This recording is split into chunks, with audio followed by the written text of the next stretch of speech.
Well, the legal battle between It Ends With Us co-stars Blake Lively and Justin Baldoni is far from over. Lively has now filed subpoenas for Baldoni's phone records, claiming that he's afraid to produce what would ultimately expose him.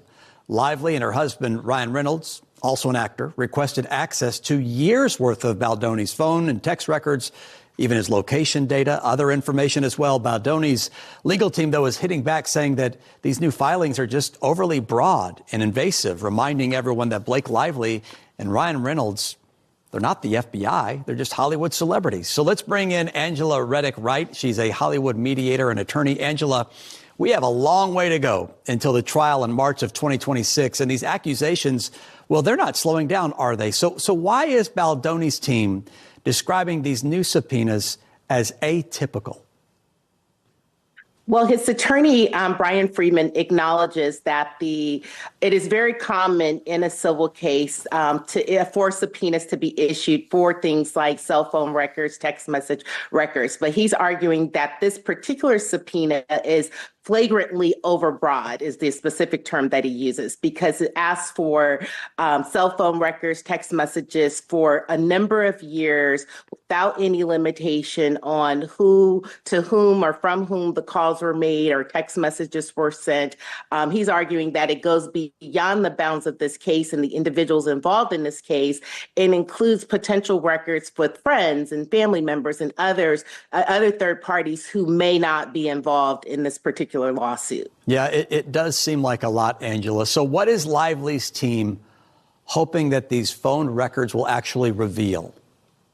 Well, remember, a core part of Lively's allegation is that there's the sexual harassment component, but there's also the component where she alleges there was retaliation and a smear campaign designed to destroy her reputation. So where Bryan Freedman, Baldoni's attorney, has said, we have the receipts to show that Lively allegedly was a bully in this, she's saying, if you have the receipts, then let us see them. Let us see these messages. Let us see, if there was support for her claim that there was a smear campaign.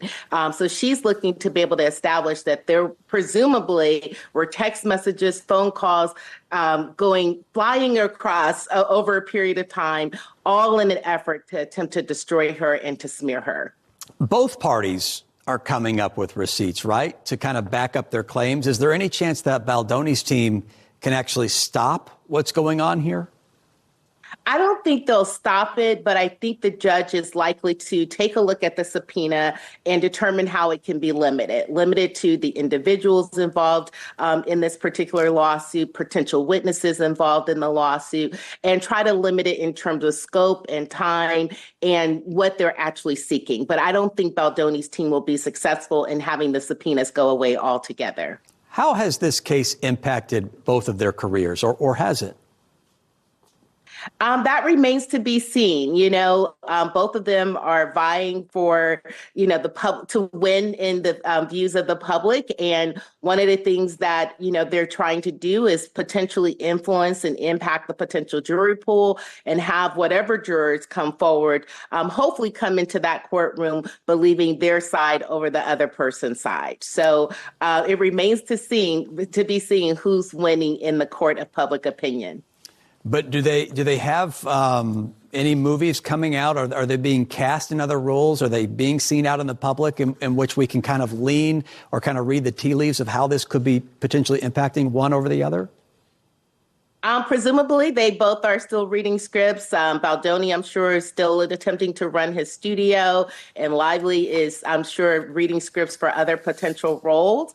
And some say that all publicity is good publicity. So perhaps this will feed into opportunities for them that have nothing to do with this particular lawsuit. All right. Well, the trial is in March of 2026, so we will keep our eye on that. Angela, thank you for your insight this morning. We do appreciate it.